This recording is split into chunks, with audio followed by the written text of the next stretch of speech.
Welcome to Jim Repost Epic War Tales, where hidden stories of war, power, and sacrifice are unfolded and explained.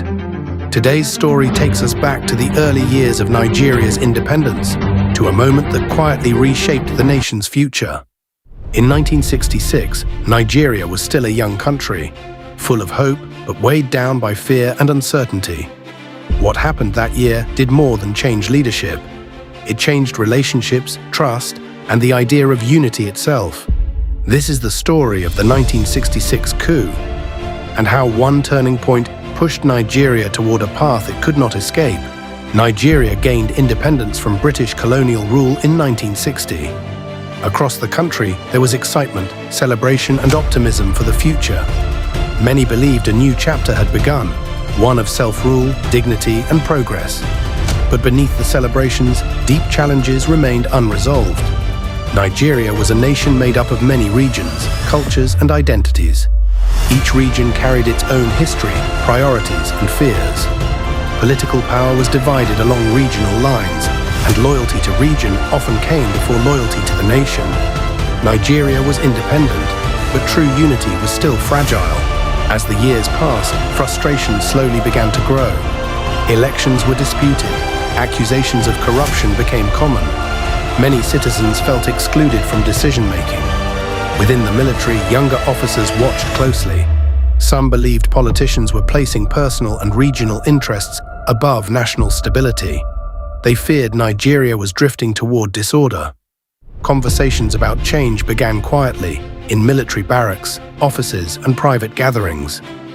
The tension was not loud, but it was constant. In January 1966, Nigeria woke up to a sudden political shock.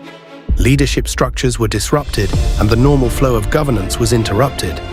Information spread slowly and unevenly. Radio broadcasts carried confusing updates. Rumors filled the silence. Across the country, people waited, uncertain, anxious, and afraid of what the future might hold. The sense of stability Nigerians had hoped for after independence felt like it was slipping away. As the situation unfolded, fear began to shape perception. The political crisis was no longer seen only as a struggle for power. It became viewed through ethnic and regional lenses. Trust between communities weakened. Neighbors grew suspicious of one another. Families made difficult decisions about safety and movement. What had started as a political event slowly transformed into a social and emotional fracture, one that would leave lasting scars. In the eastern region, concern deepened. Many felt that the federal system could no longer guarantee safety or fairness. Colonel Chukwuemeka Odumegwu Ojukwu, the military governor of the eastern region, spoke openly about the need for justice, dialogue, and protection for his people. Meetings were held, agreements were discussed. But trust had already been damaged. Each failed negotiation pushed the country further apart. The events of 1966 did not immediately lead to war, but they planted seeds of division that could not be ignored. By 1967, those tensions erupted into full conflict. Nigeria entered a devastating civil war that would last nearly 3 years. The 1966 coup became remembered not only as a change in leadership, but as the moment Nigeria's unity was deeply tested.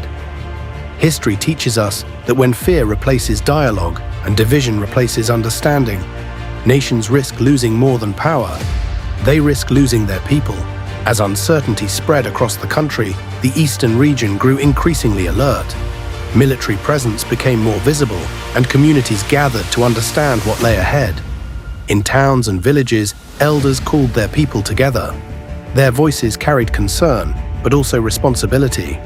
They spoke of caution, unity, and the need to remain calm in uncertain times. The message was clear: fear must not destroy the bonds that held the community together. For many, this gathering was a moment of reflection, a realization that the nation was changing, and that difficult days might be approaching.